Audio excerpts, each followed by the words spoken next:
kuşlar uçar özgürce. Orman bizim yuvamız, koruyalım hep birlikte. Orman nefesimiz, yaşamın sesi, her yaprakta saklı doğa sevgisi. Hayvanların evi, bizim geleceğimiz, yeşil kalsın güzel dünyamız. Sincap koşar dallarda, karıncalar çalışır yollarda. Her canlı bir parça bu hayattan. Orman varsa umut var yarından.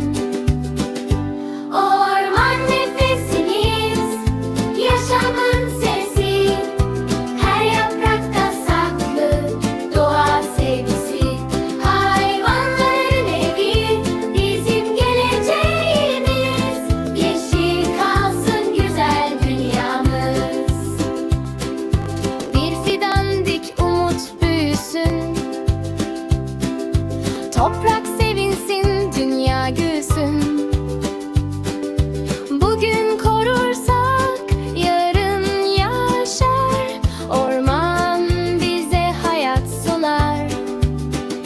Orman nefesimiz, canımız yuvamız, doğayı korumak en büyük görevimiz. El ele verelim, söz verelim bugün, yeşil kalsın dünya, sonsuza özgür.